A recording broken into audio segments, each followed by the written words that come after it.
Hello, everyone. Thank you so much for coming back to our podcast, Courageous Leadership with Virginia Prodan.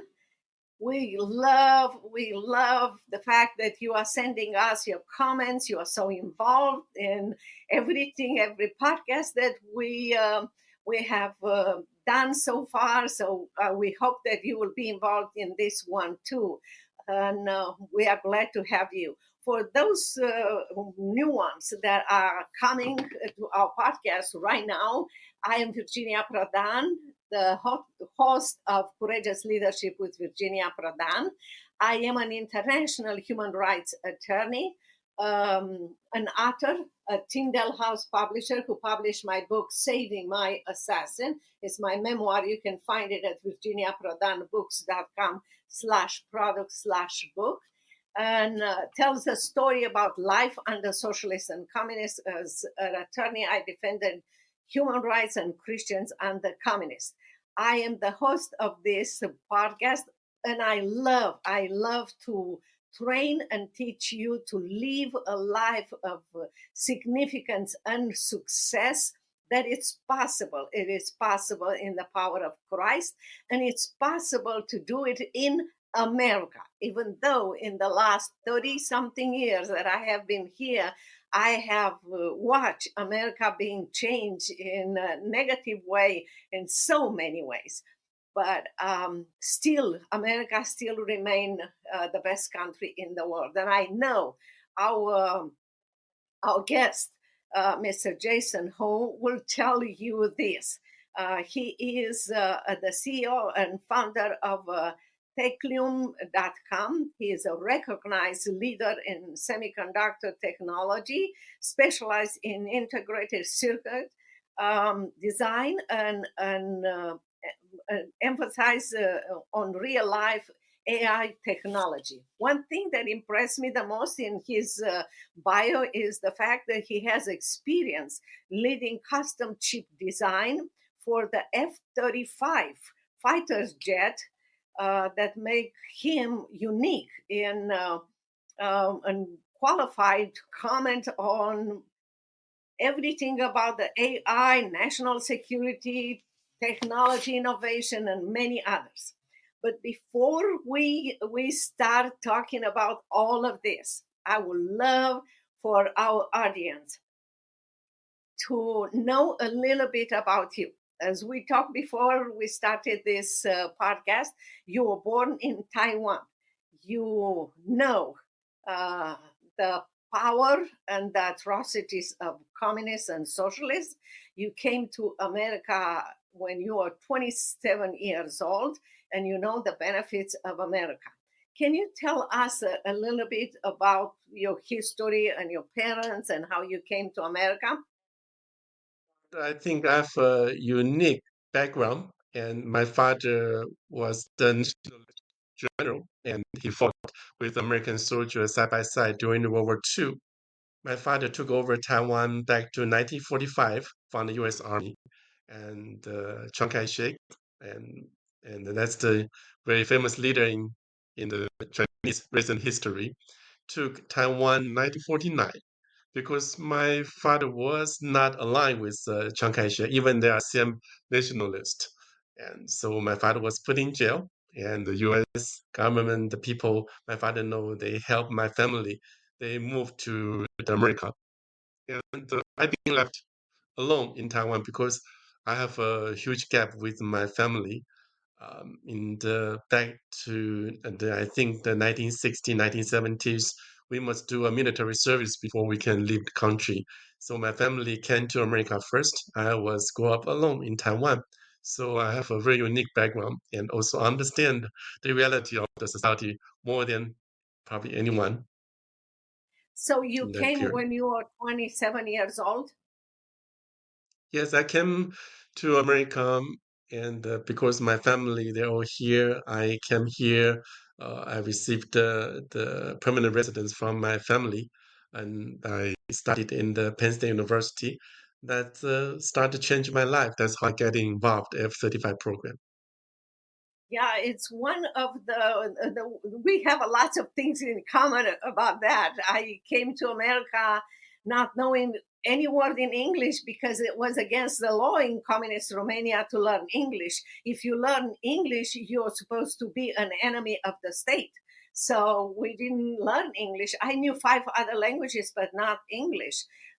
When I came to United States of America, I came as a political refugee because President Ronald Reagan um, organized my release from prison and from house arrest and so forth.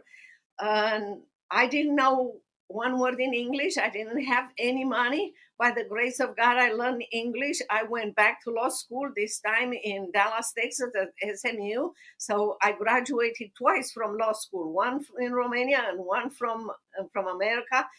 And I opened my law firm. I wrote my book and raised my three kids, and all of them graduated, one SMU, one Harvard Law School, and one Air Force Academy. America is the best country in the world. And when you see people demonstrating in the street, or young people in college saying that they want socialism, we both know that those people are brainwashed. They have no idea that socialism and communism is a prison land. That's true. And to grow up in Taiwan, that's kind of unique because Taiwan is U.S. ally. Most people believe Taiwan is on the American side, and people are fighting against uh, communists. And Taiwan is very important, playing very important role. But in reality, that's a little different. And when I was young, and just like Regina and think everything is beautiful, everything is possible. Always keep our mind hopeful, especially come to America. We believe this is a new territory. We can and find a new ground to do new things. That's reality. That's true. And without America, that's impossible for a person from Taiwan barely speak good English, but they can get involved. The very, very important project, the Joint Strike Fighter project, becoming lead designer for the F-35 flight control and image display system, which is the heart and brain of F-35. That's the part of America. It is very unique than other nations, and also it's very hard for people who grow up in America understand that this is the only land we call opportunity land. This is not calling it just for namesake. This is really and we can express our ability in this here. Yeah, you are so right, because this is the only land where you can work hard. I remember working hard, like working 20 hours a day, because I had to work harder than any Americans, to speed up the rebuilding my life. But I don't regret that. In fact, my kids believe that that's the way life should be, to work hard. And they did work hard and accomplished lots of things in life. But I am very, very disappointed with all the DEI and everything, and I'm grateful that now President Trump is our leader, and he tries really hard to get rid of all this with the executive orders and others, and many, and take China to the reality of who China is. And by the way, you are saying China knows our secrets. What do you mean by that? China is very different. Chinese history is very different than other nations. When we learn the Western history, we talk about wars, battles, how people fight on the battlefield to gain political power, to gain their agenda or their belief into the society, into the ground, onto the standing on the ground. But China is very different. Chinese history, if we look at least 5,000 years history back, China really fight on the battlefield. And because they prefer to steal, they prefer to play tricks. And that's something I always try to alert people when dealing with China.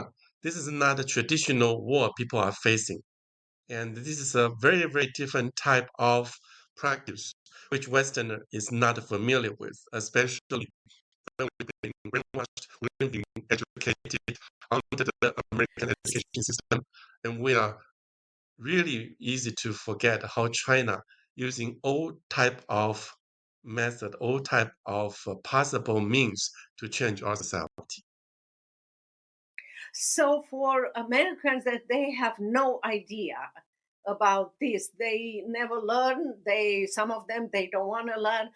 Give us some example of how Chinese people, because we hear people even in California or in other states that came here and develop businesses, and they send money to the government, or they are spy for the Chinese government. Give us examples of how they fight.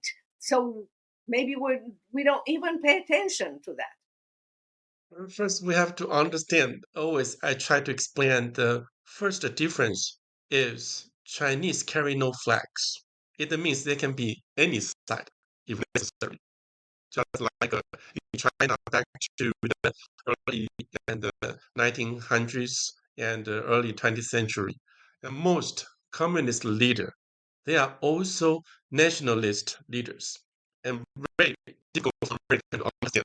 Just like person can be the Republican president candidate, but also can be Democrat and president candidate at the same time. So China, that happened. The Chinese founder, they have an important position. They play an important role in the Communist Party, but also they play identical important role in the Chinese Nationalist Party. So China is different from America, the same as every ancient country, and the family is above everything. So no matter what flags they carry, actually China is under few families' influence, and that has been true for thousands of years. For those families, they look at America, this is a new country just with a few hundreds history. They think they can easily manage and overcome anything they need to do in America. So when I hear the word, and when I hear you saying Chinese carry no flags, to me the meaning is they don't have loyalty to anyone. Is that what you mean? Because I know that they in China they don't have freedom of speech. If you say something about the dictator there, you will be in jail. The entire family will be destroyed. That's how communist works. But when you said they carry no flags, do you mean that they are not loyal? If, even if they come here, they will not be loyal to the American culture or to America? And to understand China history or Chinese power structure is sophisticated. When I say carry no flag, for example, most Taiwanese elites, leaders, not every one of them, but most of them, they share the same blood with the communist leaders. So this is a Chinese way. They play both sides. They play your enemy, also they play your friends. And in Chinese history, they have been learned and learned well enough. They will use the friend side to destroy the enemy. So from the enemy side, they will have a Chinese Communist Party to be the American adversary, to be enemy. But in the other side, they will use Taiwan government like a U.S. ally fighting against communists, be the American friend. But actually, Taiwanese elite, China communist, and the people in power, they are from the same family. They are working together. They are playing both sides. If use the common word, they just play good cop, bad cop games, but they more in depth, and they use the two sides method to confuse people, to make things complicated, to help the communists maneuver in the democracy system like America. So, in other words, when they come here, but if the head of the house is still loyal to Chinese, the entire family has to be loyal to Chinese, not to the American, to America or to American people. That's for sure. And usually, like we grew up in China, we learned enough, and grew in Taiwan, and theoretically, I'm still Chinese. We have learned enough. And when the people say they are against Communist Party, you have to be very careful because we don't know this is true or this is false, this is trap or this is something, and really something played against the party. It makes it difficult because through this method, and they try to smear everything to blur all the borderlines. So we cannot tell the difference. We can look at the Western culture when we engage in war, and I'm not talking about a socialist or communist. In the Western culture, engage in war, the people still live a life. But for the communist China, that's different. They don't care personal life. They just want to gain their interest. They just fulfill their greed, whatever they can do. They don't care the method. They don't care any virtue. They don't care any values, and Yeah, they I just want to totally achieve. understand because under communist regime, you are a subject to the leaders. You're not a human being. Your life doesn't count. You have to repeat what the leader says. You don't, you put in danger your entire family. No question about that. But even with this, how do you explain that China, who for so many years, maybe it's our fault, the Western civilization, we knew that they steal our uh, intellectual property and others, they got to a point where they want to compete with us or even to be the superpower in AI or other type of technology. How do you explain that?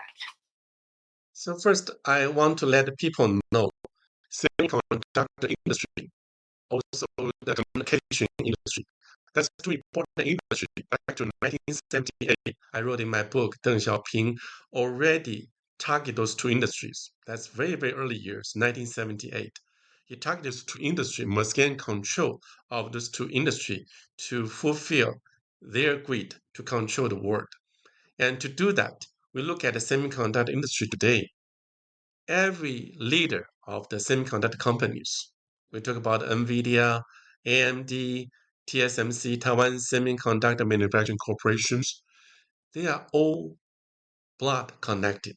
They are all from the same family, all Chinese, all single side family. They control those technology. So when we talk about the Oh, stealing, I always that's try true to because yeah, in communist country you have not you don't have private property. The communist has private property. You just work for them. It's not, you don't have that. No matter how much intelligence and innovation you put into that, it's because you are subject to the dictator, to the regime. Your work is part of the government, not yours. What do you think will be the implication of President Trump recent executive orders that against China or against every country that will steal our intellectual property? try to mention something about Taiwan. I think that's very unique to most and the former administrations, even the Trump first time. I think Trump make a very important statement. Trump mentioned Taiwan took American semiconductor business away. And Trump made the same statement repeatedly. I think that's very, very important. Also, this alarming message to everyone because people might think Taiwan is American ally, but actually, when we look at those big companies, just as Virginia mentioned, China, their interest is not a personal game. Their interest is not how much money you have because it doesn't belong to you. Everything belongs to the power regime, and they own everything. So their intention is how to control, how to manipulate, how to serve the greater family need. That greater family, just the family in control, sitting in power for China for thousands of years. They have no interest about the Chinese people. They have no heart towards the and the human being around the world. And most importantly, they don't have faith. They don't believe in God. What do you think? I know for sure that everybody who comes to study here, that it's from Taiwan or from China or from any communist country, you have to have approval of the government. And the approval comes with you spy in America.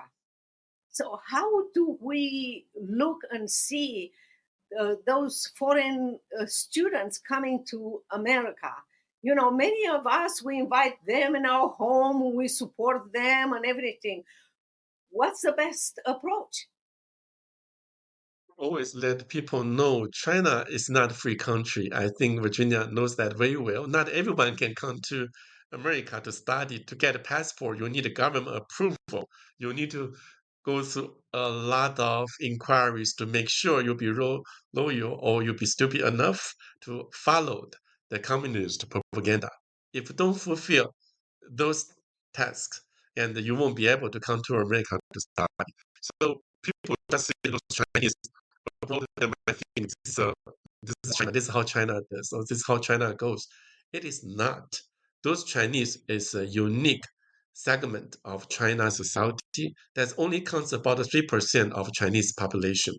And maybe 3% seems small, but China have 1.4 billion people, so 3% still counts, and tens of million of Chinese and going around the world. So it's very hard for us to tell the difference. So if go into the details, it's quite complicated.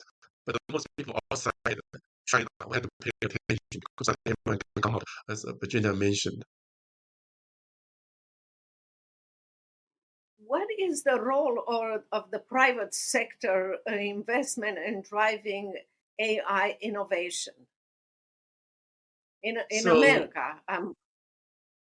this is a very unfortunate front, especially talk about AI. I feel pretty sad because and AI is very important agenda for China. And always I want to remind people when we say AI itself is harmless. But the problem is AI today need a very large amount of data. Where the data is coming from? Who collects data? Why they need so much and the data and to make AI running? That's the trouble, and that's becoming intentional. And you can the smear campaign will make the focus to the people, and people doesn't want to touch that part where the data is coming from. So China right? It pushed the world because China driving the COVID is not from the lab, so what has to follow? And Hollywood or any company talk about against China, even my book I talk about something really against China, it will be censored. So China use money, they know how to use money to control people. So in that sense, it's very hard to get the truth out. So they use AI. AI is connected to the search engine, and AI will influence our thinking process. And search engine also will influence how we get information. So AI and search engine, they are highly related, both operate on data. So if we don't talk about the data, how data coming from, who control data, who manage the data, that's the biggest problem for AI development today. So in America, this administration is trying to help the private sector to have freedom and not to have too many rules and regulations from the government, which is good. So the private sector can grow. But what can you do in this area of AI? We don't want, the information and personal information to be collected, but we don't want regulation. Where is the middle? It is a difficult path because AI, especially the big data, data as data collection done by the AI, there's a loophole in our law. And if human collect any privacy information from anyone, they becoming a violation of privacy. But what if they use AI? And similarly, if you file the insurance claim to the health company, if you be denied, health companies is reliable if they made the wrong decision, deny your health care, cause you serious ill, and even to death. They have to be responsible. What if those judgment done by AI? We are going to sue. This is the difficult part. So look at AI, we look at two issues. First, AI can collect data without any limitations. This is a loophole in our law, and they can bypass because it's not done by human, so they can do whatever they like. And the second, they use AI can bypass any legal responsibilities, and from the insurance, from the lawsuit, from the automobile industry, and that becoming a consensus. AI is very important. We must follow the trend with AI. But if we follow that direction, actually, the damage to make a society is it's very difficult to have it reverse the path. Thank you so very much for telling us all those information. I am amazed at how much you can learn from a specialist like you, not only about the socialists and communists, but also about the technology and how to protect yourself and so forth. Thank you so very much, Jason, for coming to our podcast and sharing those valuable information. It's my pleasure. Thank you for giving me this opportunity. Thank you. Thank you, everyone, for coming here. I cannot wait to hear from you what exactly you got out of this podcast. What is your next step, and what you learn, and what you want to learn more? We can have Jason Hall for another podcast and send us your questions. Well, until next time, I hope that you go to virginiaprodanbooks.com and read Saving My Assassin, my memoir, and you learn a little bit more about socialism and communism, because it's not a laughing matter. So we look forward to hear from you, and we are so grateful for your participation, for your support. You can listen to our podcast anytime we have it, and usually we have Wednesday and Saturday at 10 o'clock. Until next time, we love to hear from you. Don't forget to send us your comments and even your questions. Until next time, God bless you. Bye-bye.